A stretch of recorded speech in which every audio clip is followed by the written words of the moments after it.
Alright guys, welcome to VALORANT News. The drama continues. Big questions being raised last night as to whether anything is going on with the Sentinels roster. A couple of tweets in the timeline that implied maybe something is happening behind the scenes, especially after the rumours that with JonahP on the market, somebody is going to have to sign in for next season, but some say that is certainly not going to be the case, at least for now, with the Sentinels Invitational on the horizon. But also major drama continuing at the Game Changers World Championship. You'd think Game Changers would be a nice wholesome scene with not too much drama, but is absolutely not the case. Every single year the World Championship happens. Plenty to get into today. Very much into your thoughts in the comments. Hit the like button if you enjoy. Subscribe if you're new as always. I'd greatly appreciate it. We're going to start with a couple of roster announcements. Munchkin confirmed to T1 as of yesterday, so they have quite the roster for next season, as we talked about yesterday. As a result, they also confirmed that DH has been sent down. I thought it was kind of funny the way that they said this, really, right? They go, send down, DH has been sent down to T1 Academy from the T1 roster. We'll continue to support you, or we hope you continue to support him as he hones his skills further. So it's not like they're roasting him, but it's just funny the way that they say it, right?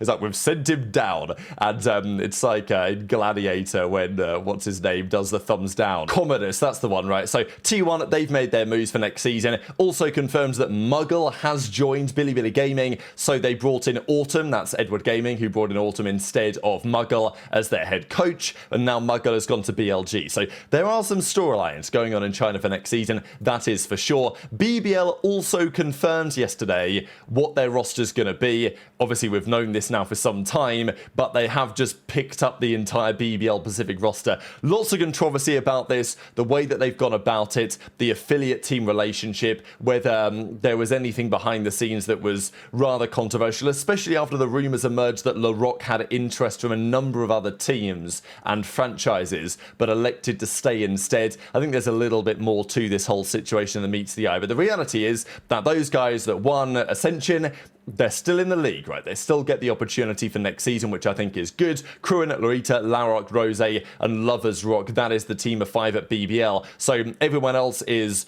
gone. They're calling them the Golden Generation. Very impressive team. We'll see how they get on for BBL. Pacific, of course, themselves, yet to confirm what their roster is going to be as a replacement. The other big announcement, which I thought was particularly unfortunate, was this. So the Soup Valorant League is happening in a couple of days' time. It's pretty much entirely Pacific and Chinese teams, but the one representative from the rest of the world was Fnatic. So I thought it was going to be interesting to see how Fnatic would get on in that tournament. We've seen very notable teams from the Americas, for example, winning the Soup Valorant League over the last couple of years. But as Fnatic say, Boaster's dealing with illness and has been advised by his doctor to stay home and recover, resting up and getting set for a strong return in 2026. So they've got, of course, got a replacement as well. Severe's coming along for the ride. So yeah, we'll see how that goes for Fnatic. Of course, losing Boaster's a really big deal. I guess it's still interesting to see how they'll get on, right? Because with no Boaster, no leader, no in-game leader, how is that going to go? Obviously, Boaster's slaying, not known for being spectacular. But with no Boaster, yeah, it's quite the challenge to see how Fnatic do. And he says, the recent trips took me out, feeling a bit better. Hopefully once the medicine starts kicking, I'll be back to business. Grateful that my boys are holding down the fort. So yeah, wishing Boaster the best. Hopefully he has a speedy recovery. Of course, we know that it happened to G2 earlier in this season when Leaf stepped out for some time, and that had some consequences too, as we know, with Baby Bay coming in, and then, well, he ended up in the team anyway after everything that happened.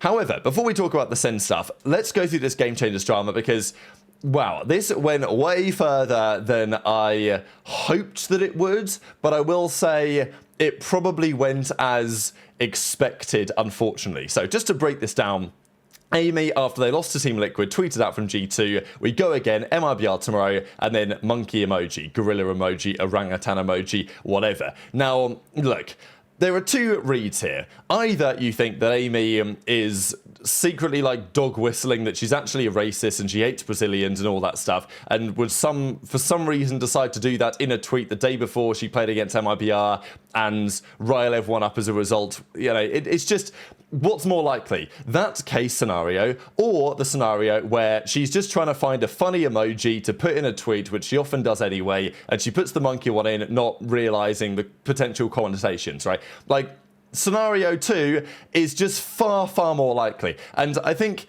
what frustrates me about this whole thing is that people do not seem to want to give any goodwill, right? It's like, can we not maybe believe the best of people, especially when Amy comes out and says, I had no idea about the context of this, I love the Brazilian community, would never intentionally disrespect you, right? So, you know, Amy recognizes she's made a mistake, she's apologized for it.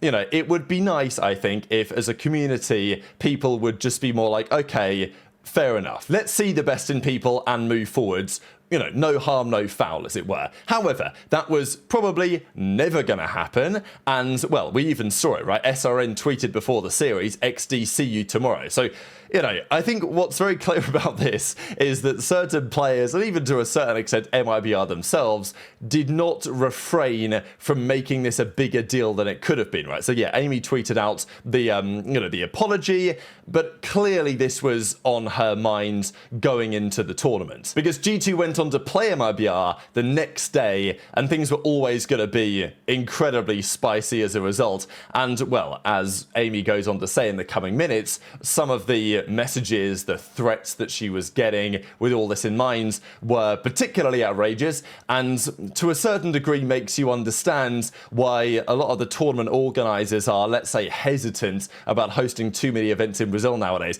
Now, especially when this happens, right? So after game 1 of the series, and G2, like, they did pretty much collapse here. They lost both the maps, they lost in overtime, and but you get SRN doing the gorilla emoji, you know, taking it all out to the other team, and you know, it just inevitably this was going to get real spicy. So eventually MIBR win it. We talked about the series yesterday, but really there were so many repercussions of this. And I thought it was just kind of sad the way that everything was kind of piling over or boiling over, as it were. You know, the rest of the G2 team, Akita, you know, she's only 18. Obviously, she's in tears after bombing out of the tournament in the way that they did. And, well, I mean, you have to scroll down quite a way to find the replies that these people are referring to, but let's just say there are a ton of replies that aren't being especially kind to the entire team, right? And to be fair, the same was then true the other way around. After the MIBR, the Brazilian fans were having a go at G2, obviously things were said the other way back to MIBR as well. I know that Carlos Ocelot decided to get involved, which always made things even more interesting. And, you know, SRN continues on the tirade, right? 2-1, cry is free. So, you know, making it particularly clear that the events of Amy's tweet on the previous day were being held in very high regard by the community. Even MIBR themselves, they got involved. So G2 say our run comes to an end. Of course, you can see a ton of replies they got on this tweet immediately, and they tweet out the Carlos Ocelot's cry is free. So, you know, I just found it remarkable how, as I said at the start of the video, Game Changers you would think on paper would be a nice wholesome scene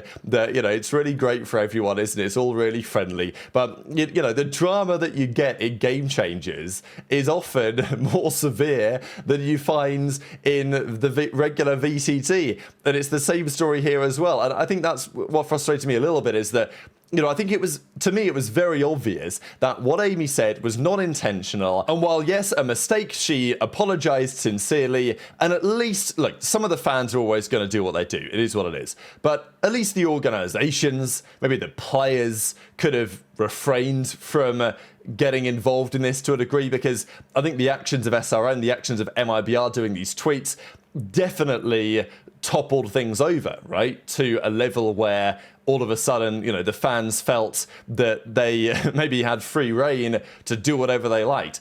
And then the notable thing was that Amy was not there in the post-game press conference. She missed the press conference, and she described afterwards why. Now, Lissa from MIBR, who one says, I know that I engage in the trash talk, but it's clear, like I always made it clear, this type of thing is in-game and about the game. Now, seeing more of the tweet, I know this beef went over the limit. We don't know anyone's intentions. Let's be kinder because the game's over. She already apologized and we move on. Let's not reduce this awesome match to toxicity and hate. It's a fair statement. I mean, look, you might argue should have been said beforehand, but whatever. It wasn't clear before how bad things had got. So Amy comes out afterwards and does a tweet and says, I just wanted to say sorry again for all the people that have felt offended for the emoji that I put in. Me and my friends have used it before as a chill emoji, for example, like the otter one. After the loss, I made the tweet really fast without thinking twice, nor did I know about the history or the culture of Brazilian people. I know that it won't matter. No matter what I say, people won't believe me, but I'm genuinely very sorry and I take full responsibility for this, as I should be more aware and careful with the things that I tweet. So, I think this is all fair, right? And I feel really bad for Amy because I'm sure that she feels awful. And you know, because there was a reply that said, you should have at least done a decent apology from the start and come to the press conference. So Amy says this: I felt very overwhelmed with the hate that I got, and I thought I'd be better to address it this way, not to add any heat to it. And after that, I deleted my socials because it got to the point where I was getting death and rape threats, and also I had a match the next day. So, you know, it's like, I'd love to say that this isn't expected, but unfortunately, we've seen it before. I didn't go to the press conference because I was not only devastated by the loss, but seeing so much hate and people calling me a racist when I didn't mean it in that way at all. I was super sad and emotional. I was scared of wording something wrong. I probably couldn't even get a proper sentence out with the state that I was in. So, yeah, I don't know. I just feel really bad for this whole situation. It's very unfortunate. And, like, you get some of the, I mean, even this guy, right, Luciano's in the replies and is like, you guys are incredibly stupid to think that she didn't mean any harm. She deserves to suffer along with that racist and horrible player. As we say here in Brazil, idiots die young. It's like, what are we doing here, man? Isn't this meant, like, okay, whatever. I'm just going to move on. Pansy says, makes me incredibly sad seeing players on the end of this vile hate, especially when it's GC, and as a community, we should be supporting each other. But of course, that doesn't happen. So anyway, this is the bracket. G2 are gone, as we know. Team Liquid have actually just beaten Shopify Rebellion to make it to the upper finals. So that was a big 2-1. The Sunset was a 13-7 just concluded. So yeah, the Brazilian teams continue to make serious noise this tournament, and I'm sure that's going to be exciting as things boil down, maybe exciting for good or for bad reasons. Just the final thing is on Sentinels, right? As we mentioned at the start of the video, Caillou tweeted this out yesterday, and people wondered, what is this about, right? Okay, this could be about the drama that we've just seen, possible, but it could be about something else, just because we saw a couple of developments were sent over the last few days. We've seen John QT is now a resident, not a non-resident on the database, so they could, if they wanted to, sign an imported player, potentially from another region. That's one thing that Sentinels could consider. The other thing that they could consider is JonahP, because JonahP is no longer with G2. That's a big shock to many. Of course, it came at a time where most teams have finalized their rosters, but there understandably has been interest in him, you would think. Now, where would he slot into Sentinels? Even if he would, who knows? You know, could he be a substitute or something? Maybe there's a world where that makes sense, at least so they can have him as an option at some point and put some pressure on the main Sentinels team. Look, Cortezio in the replies and says, people think we're going to cut LeBron James from the team. So, you know, the argument being, no, nothing's changing, everything stays as it is, which I would also expect to be true. They're playing this tournament, the SEN Invitational, in the next couple of days in the early part of December, so we'll see how they get along there. But if things don't go to plan, it's interesting to imagine what they could do, and when JonahP's available, many are arguing that you should at least consider finding a way to slot him into the roster. But for now, Cortezio and Caillou are combining to kind of say, look, that is not how things currently stand. But there's certainly been some tweets about it, right? Era FPS quote tweeted it and say, oh, send Boostio, here we go. Of course, Caillou being the in-game leader. So yeah, who knows where JonahP ends up. You know, an interesting Photoshop job that we've seen here to end out the video. So hit the like button if you enjoyed, subscribe if you're new, take care, and I'll see you next time.